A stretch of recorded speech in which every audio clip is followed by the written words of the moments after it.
Hello everyone, आज के इस वीडियो में हम पढ़ने वाले हैं क्लास 11th केमिस्ट्री का तीसरा चैप्टर जो है तत्वों का वर्गीकरण तथा गुणधर्मों की आवर्तिता, जिसका यह चौथा वीडियो है। तो आज के इस वीडियो में हम पढ़ेंगे कि मेंडलीव का मूल आवर्त नियम क्या होता है और दूसरा मेंडलीव की मूल आवर्त सारणी क्या होता है। आप जानते भी होंगे कि मेंडलीव का मूल आवर्त सारणी बहुत ही इंपॉर्टेंट है। तो देखिए, मेंडलीव के मूल आवर्त सारणी को समझने से पहले आपको मेंडलीव का मूल आवर्त नियम समझना होगा। तो चलिए हम समझ लेते हैं। तो यहाँ से हम स्टार्ट करते हैं। ये दोनों टॉपिक बहुत ही इंपॉर्टेंट है। मैं यही कहूँगा कि इन सभी को आपको तैयार कर लेना है। तो पहला आता है मेंडलीव का मूल आवर्त नियम।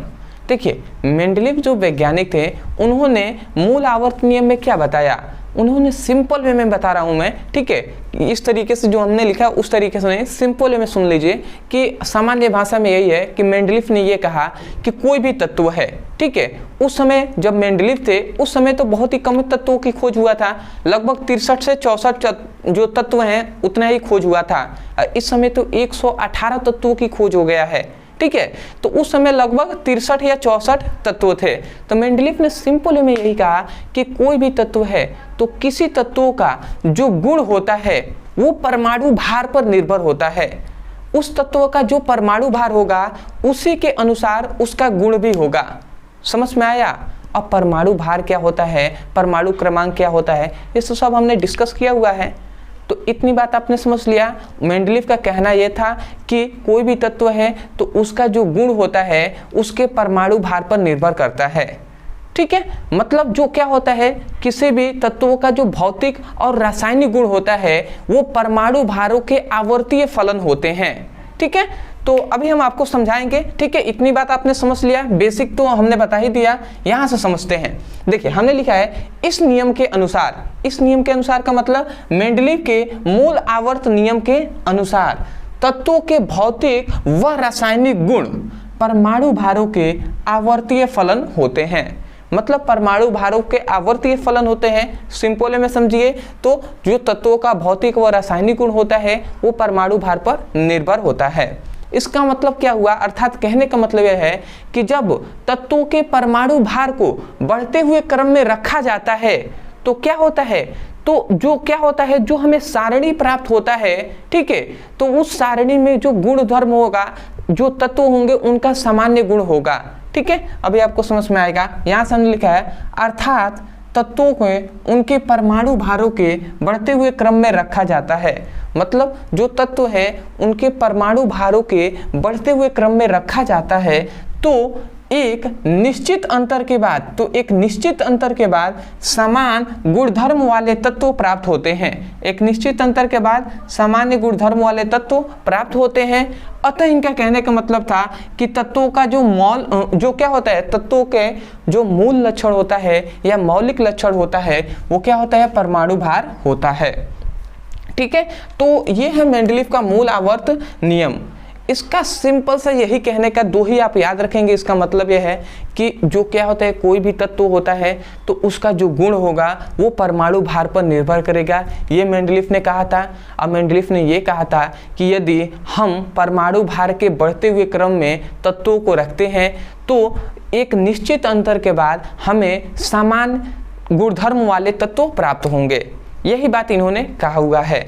आशा करते हैं आपको समझ में आ गया होगा कि मेंडलीव ने क्या बताया। ये आप लिखना चाहें तो यहाँ से यहाँ तक लिख लीजिएगा, ठीक है। नोट्स बनाते हुए आपको चलना है। अब आते हैं दूसरा है, यहाँ पे हमने लिख दिया दूसरा इंपॉर्टेंट। अब ये है मेंडलीव का मूल आवर्त सारणी। अब देखिए मेंडलीव का मूल आवर्त सारणी क्या है। मेंडलीव ने जब इतनी बात मूल आवर्त नियम में बताया उसके बाद ही तो ये सारणी दिया ना। तो मेंडलीव ने यही कहा कि मेंडलीव के समय में तो हम जानते हैं 63 से 64 तत्व थे। तो उस समय में मेंडलीव ने केवल यही बताया कि जब मेंडलीव के समय में जितने भी तत्व हैं उनके परमाणु भारों के बढ़ते हुए क्रम में रखकर एक सारणी बना दिया। मतलब मेंडलीव के समय में जितने तत्व थे उनको परमाणु भारों के बढ़ते हुए क्रम में रखा। पहले जो परमाणु क्रमांक कम है उनको पहले रखा, उसके बाद जिसका परमाणु क्रमांक अधिक है उसको फिर से उसके अधिक वाला, उससे अधिक, इस प्रकार परमाणु भारों के बढ़ते हुए क्रम में रखा। तो एक सारणी उसको प्राप्त हो गया, मेंडलीव को सारणी प्राप्त हो गई। और उसी सारणी में उन्होंने क्या बताया कि जो सारणी प्राप्त होता है तो उस सारणी में जो आवर्त होते हैं तो एक आवर्त में जितने भी तत्व होंगे उनका जो गुण होगा सामान्य होगा, इक्वल होगा। ठीक है, अभी आपको समझ में आएगा, यही हमने बात यहाँ पे बताया हुआ है, ध्यान से समझिए। हमने लिखा है मेंडलीव ने अपने समयों में ज्ञात तत्वों को, मतलब मेंडलीव ने अपने समयों में ज्ञात तत्वों को, उन तत्वों को परमाणु भार के बढ़ते हुए क्रम में रखकर एक सारणी बनाया। इतनी बात आपने समझ लिया कि मेंडलीव के समय में, मतलब मेंडलीव के अपने समय में, अपने आप मिटा भी सकते हैं कि मेंडलीव के समय में, ऐसे भी आप लिख सकते हैं कि मेंडलीव के समय में ज्ञात तत्वों को परमाणु भार के बढ़ते हुए क्रम में रखकर एक सारणी बनाया जिसमें सामान्य गुणधर्म वाले तत्व, जिसमें समान मतलब इक्वल गुणधर्म वाले तत्व समान समूह में होते हैं, समान समूह कहें या समान वर्ग में होते हैं। ठीक है, तो इतनी बात। अब यहाँ से अतः इसे ही मेंडलीव का मूल आवर्त सारणी कहते हैं। मतलब यहाँ पे सिंपल में कहा गया कि मेंडलीव के समय में जितने भी तत्व थे तो तत्वों के परमाणु भार के बढ़ते हुए क्रम में रखा। परमाणु भार नहीं लिखा गया क्या? परमाणु भार या परमाणु द्रव्यमान के बढ़ते हुए क्रम में रखकर एक सारणी बनाया। और उस सारणी की खासियत ये थी कि सामान्य गुणधर्म वाले जो भी तत्व थे वो सामान्य समूह में थे। जैसे कि हम इतनी बात बेसिक तो जानते ही हैं कि जो मेंडलीव का जो आवर्त सारणी था उसमें क्या थे, 12 आवर्त थे। ठीक है, इस प्रकार में थोड़ा सा यहाँ पे बना भी दे रहा हूँ। ठीक है, देखिए 1 2 3 4 5 6 7 8 9 1 2 3 4 5 6 7 8 9 10 11 जस्ट 12। ये देखिए, ये हमने जो इसको कहा है ये श्रेणी है 1 2 3, इस प्रकार 12 मतलब अंतिम, मतलब जो मेंडलीव ने अपनी सारणी प्रस्तुत किया उसमें कितनी थी, उसमें 12 श्रेणियां थी। ठीक है, 12 क्या थी, 12 श्रेणियां थी। ठीक है, और उसमें जो इस प्रकार 1 2 3 4 5 6 और 7, 1 2 3 4 5 6 7 8, तो याद रखेंगे इस प्रकार को हम वर्ग कहते हैं। इस प्रकार जो है उसे हम वर्ग कहेंगे या आवर्त कहेंगे। वर्ग या वर्ग ना कहकर हम आवर्त भी कह सकते हैं। ठीक है, वर्ग या आवर्त कहें या समूह, मतलब समूह कह सकते हैं। ठीक है, वर्ग कहें या समूह कहें, मतलब ग्रुप। तो मेंडलीव ने यही बताया था। ठीक है, अभी आपको साइड में हम फोटो भी लगाएंगे आपको। तो देखिए मेंडलीव के हम इतनी बात जानते हैं कि मेंडलीव का जो आवर्त सारणी है उसमें 12 श्रेणियां थी, इस प्रकार 12 थी। और इस प्रकार जो वर्ग है या समूह है वो कितना था, 8 था। कितना, 8 था। ठीक है, तो 8 वर्ग थे और 12 श्रेणियां थी। तो मेंडलीव ने यही बताया कि यदि हम परमाणु भारों के बढ़ते हुए क्रम में रखते हैं तो हमें सामान्य गुणधर्म वाले जो तत्व होंगे वो एक मतलब सामान्य समूह में मिलेंगे। मतलब इस वाले मान लेते हैं ये आवर्त, ये क्या है, एक वर्ग है, तो इस वर्ग में जितने भी तत्व होंगे उन सभी तत्वों का गुण एक सामान्य होगा। फिर से इस वर्ग में जितने भी भरेंगे उनका गुण, मान लेते इसमें एक भरा, इसमें, तो सभी तत्वों का गुण एक सामान्य होगा, एक समान होगा, इक्वल होगा। इस प्रकार इन सभी में जो भी तत्व भरे रहेंगे वो उन सभी का गुण क्या होगा, एक सामान्य होगा। आप साइड में फिगर भी देख सकते हैं, ये जो है यही है मेंडलीव का आवर्त सारणी। उसमें आप देख रहे होंगे तो उसमें भी आपको 12 क्या इस प्रकार जो दिखाई दे रहा है वो 12 क्या है, 12 श्रेणियां हम कह सकते हैं। और इस प्रकार जो खड़ा इस तरीके से दिखाई दे रहा है वो 8 वर्ग होंगे। तो इतनी बात आपको दिखाई दे रहा होगा। और अभी हम उसका गुण भी देखेंगे, तो गुण में अभी हम डिस्कस करेंगे, बट गुण में जानने से पहले थोड़ा सा ये जान जाइए। देख रहे होंगे उनमें बहुत से खाली भी छोड़ा गया है उसमें। ठीक है, तो उन सभी पर हम डिस्कस अभी हम करेंगे। पहले आप 2 बात याद रखेंगे, श्रेणियाँ 12 होती हैं, इस तरीके से वर्ग या समूह 8 होते हैं, ठीक है। और हम इतनी बात बता ही दिए हैं कि एक जो वर्ग है उसमें जो तत्व, सभी तत्वों का गुण होगा वो सामान्य होगा, इक्वल होगा। तो इस तरीके से अभी हम गुण पे डिस्कस करेंगे। तो आप स्क्रीनशॉट सबसे पहले इसका ले लीजिए। तो आशा करते हैं दोस्तों आपने अच्छे तरीके से स्क्रीनशॉट ले लिया होगा। अब हम देख लेते हैं मेंडलीव के आवर्त सारणी के विशेषताएं, या हम कह सकते हैं उसका लक्षण। तो हमने लिख दिया है मेंडलीव के मूल आवर्त सारणी की विशेषताएं। आपको यहाँ पे हमने विशेषताएं लिख दिया है, इधर साइड में आपको फोटो दिखाई दे रहा होगा मेंडलीव के आवर्त सारणी का। अब चलिए हम एक एक विशेषताओं को समझेंगे, वहाँ पे फिगर भी है, उससे भी आपको अच्छे तरीके से समझ में आएगा। तो चलिए हम स्टार्ट करते हैं। देखिए जो गुण होता है ना, या लक्षण या विशेषताएं, वो बहुत ही इंपॉर्टेंट होता है। तो यहाँ पे हमने लिखा है मूल आवर्त सारणी में 12 क्षैतिज पंक्तियाँ होती हैं। क्षैतिज पंक्तियाँ होती हैं जिन्हें हम श्रेणी कहते हैं। समझ गए? मतलब इसका कहने का मतलब है कि जो मूल आवर्त सारणी जो आपको दिखाई दे रहा है उसमें 12 क्षैतिज पंक्तियां होती हैं। इस प्रकार जो दिखाई दे रहा है उसे हम क्षैतिज कहते हैं। तो वही कहा जा रहा है कि 12 क्षैतिज पंक्तियां होती हैं, आपको दिखाई दे रहा होगा, और उसे ही हम क्या कहते हैं, श्रेणी कहते हैं। ठीक है, ये बात अभी हमने पीछे भी डिस्कस किया हुआ है। आते हैं दूसरा इसका गुण, पहला समझ लिया। दूसरा है कि मूल आवर्त सारणी में 8 ऊर्ध्वाधर पंक्तियां होती हैं।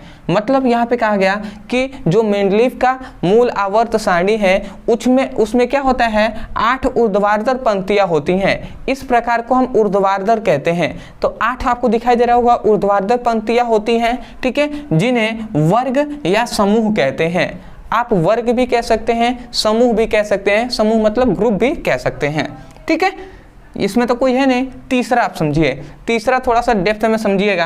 यहाँ पे कहा गया कि प्रत्येक श्रेणियों में अधिकांश तत्वों को, ठीक है, यहाँ पे कहा गया प्रत्येक श्रेणियों में अधिकांश तत्वों को परमाणु भार के बढ़ते हुए क्रम में रखा गया है। अब इसमें यह बताया गया कि अधिकांश श्रेणियां, जो आपको श्रेणियां दिखाई दे रही हैं, उसमें अधिकांश श्रेणियों में प्रत्येक श्रेणियों में अधिकांश तत्वों को क्या हुआ है, परमाणु भारों के बढ़ते हुए क्रम में रखा गया है। मतलब बहुत से ऐसे भी श्रेणियां हैं जिसमें परमाणु भारों के बढ़ते हुए क्रम में न रहकर घटते हुए क्रम में रखा गया है। ठीक है, तो ऐसा भी है, इसलिए यहाँ पे हमने लिखा है कि प्रत्येक श्रेणियों में अधिकांश तत्वों को, मतलब अधिक से अधिक ऐसे तत्व हैं जिनके परमाणु भारों के बढ़ते हुए क्रम में रखा गया है। ठीक है, तो ऐसा आपको इसलिए क्योंकि इसमें ऐसे भी श्रेणियां हैं जिसमें क्या हो गया है, परमाणु भारों के घटते हुए क्रम में रखा गया है। अब क्यों रखा गया अभी हम आगे भी डिस्कस करेंगे। ठीक है, आते हैं चौथे पर। चौथा यहाँ पे हमने गुण लिखा हुआ है कि मूल आवर्त सारणी में एक वर्ग या समूह, मतलब कहा जा रहा है कि मूल आवर्त सारणी में एक वर्ग या एक समूह के तत्वों को गुण समान होते हैं। मतलब यहाँ पे जो आपको इस प्रकार आपको जो वर्ग दिखाई दे रहा है या समूह, तो एक वर्ग के जितने भी तत्व होंगे उनका गुण सामान्य होगा, इक्वल होगा। वही तो बात हमने कहा था, वही कहा जा रहा है कि मूल आवर्त सारणी में एक वर्ग या समूह के तत्वों का गुण समान होता है, मतलब इक्वल होता है। ठीक है, यही तो उसका नियम भी था। तो ये तो आशा समझ गए होंगे। पांचवा यही आपका, ये पांचवा जो है ना, ये तीसरा को एक्सप्लेन करेगा। देखिए, गुणों को मिलाने के कारण, अब इसको थोड़ा सा समझ जाइए। पहली बात हमने आपको बताया कि अधिकांश तत्वों को परमाणु भारों के बढ़ते हुए क्रम में रखा गया है। मतलब मेंडलीव ने तो अपने नियम में बताया था कि सभी जो तत्व होते हैं उन्हें हम परमाणु भारों के बढ़ते हुए क्रम में रखेंगे, परंतु यहाँ पे अधिकांश कह दिया है। तो अधिकांश का मतलब ऐसे भी कुछ तत्वों वाले श्रेणी हैं जिसको क्या किया है, परमाणु भारों के घटते हुए क्रम में रखा गया है। अब ऐसा क्यों? क्योंकि देखिए, क्योंकि जो मेंडलीव है ना, वो केवल परमाणु भारों पर ही ध्यान नहीं दे रहे थे, वो तत्वों के गुणों पर भी ध्यान दे रहे थे कि जो एक श्रेणी हो, मतलब एक जो क्या है वर्ग है या समूह है, तो उसमें जो भी तत्व आए वो परमाणु भार के बढ़ते हुए क्रम में है, मतलब परमाणु भारों के बढ़ते हुए क्रम में तो होने ही चाहिए। उसके साथ साथ उनका जो गुण है वो भी इक्वल होना चाहिए। ठीक है, उस प्रकार वो रख रहे थे। अब उसी को प्रकार रखने के कारण वो क्या किए, कुछ गलतियां कर दिए, और वही गलतियां क्या थी कि उन्होंने परमाणु भारों के घटते हुए क्रम में भी कहीं कहीं रखना उनकी मजबूरी पड़ गई। ठीक है, क्योंकि अगर बढ़ते हुए क्रम में रख रहे थे तो कुछ तत्व ऐसे थे जिनका गुण एक जो वर्ग है उसमें नहीं मिल रहा था, इसी के कारण। तो वही बात यहाँ 5वां में कहा गया है कि गुणों को मिलने के कारण, मतलब गुणों को मिलाने के कारण मेंडलीफ ने कुछ स्थानों पर तत्वों के परमाणु भारों को बढ़ते हुए क्रम में न रखकर घटते हुए क्रम में रख दिया। क्या कर दिया, घटते हुए क्रम में रख दिया, उनके मूल आवर्त सारणी के विरुद्ध था। ठीक है, उन्होंने क्या किया, घटते हुए क्रम में रख दिया, तो ये उनके आवर्त सारणी के ही विरुद्ध था, क्योंकि उन्होंने तो आवर्त सारणी में यही कहा था कि परमाणु भारों के बढ़ते हुए क्रम में रखना है, और इन्होंने स्वयं ही क्या कर दिया, घटते हुए क्रम में रख दिया। ठीक है, मतलब इन्होंने जो कहा था वो ना कहकर जस्ट उसके अपोजिट कर दिया। जैसे आप ही कहते हैं कि अपने, मान लेते हैं छोटा आपका भाई है, तो उससे आप कहते हैं कि भैया पढ़िए, मतलब भैया नहीं, मतलब बाबू आप पढ़िए। ठीक है, बट वो क्या करते हैं, आप तो उनको कह देते हैं, आप स्वयं ही पढ़ाई नहीं करते हैं। तो ये क्या हो गया, आपने उनको कहा, ठीक है, बट आपने वो कार्य नहीं किया, तो जस्ट उसके अपोजिट कर दिया। वैसे ही इन्होंने कहा था कि परमाणु भारों के बढ़ते हुए क्रम में रखेंगे, और इन्होंने घटते हुए क्रम में भी कहीं कहीं रख दिया, जो उन्हीं के आवर्त सारणी के नियम के विरुद्ध था। ठीक है, ये बात समझ गए। अगला आता है जो है छठा, तो मेंडलीफ के मूल आवर्त सारणी बनाते समय कुछ स्थान खाली छोड़ दिया। मतलब मेंडलीफ के मूल आवर्त सारणी जब उन्होंने बनाया मेंडलीफ ने, तो उस समय पे कुछ स्थानों को खाली छोड़ दिया। आपको दिखाई दे रहा होगा, तो उसमें कुछ स्थान खाली छोड़ दिए होंगे। ठीक है, क्यों छोड़ दिया, क्योंकि मेंडलीफ ने ये कहा कि उन तत्वों की खोज अभी नहीं हुई है, परंतु आगे आने वाले समय में इन तत्वों की खोज होगी, और मुझे नहीं पता कि इन तत्वों का नाम क्या होगा, बट मैं ये बता सकता हूँ कि ये तत्व जो खोजे जाएंगे इनका गुण ऐसा होगा। और ये ज़्यादा आश्चर्यजनक वाली बात यह है कि सच में आगे जब तत्वों की खोज हुआ तो उनका गुण जैसे मेंडलीफ ने कहा था वैसे ही उनका गुण आया। तो इसी अनुसार पर वैज्ञानिकों ने ये समझा भी और माना भी कि मेंडलीफ ऐसे सामान्य वैज्ञानिक नहीं थे, बहुत ही ज्ञानी वैज्ञानिक थे। ठीक है, तो ये हो गया आपका मेंडलीफ और मेंडलीफ के मूल आवर्त सारणी की विशेषताएं। तो आशा करते हैं दोस्तों कि आपको अच्छे तरीके से समझ में आ गया होगा। मैं यही कहूँगा, समझ में आ गया है तो एक कमेंट सेक्शन में हमें कमेंट करके बता दीजिएगा कि वास्तव में आपको समझ में आया है या नहीं आया है।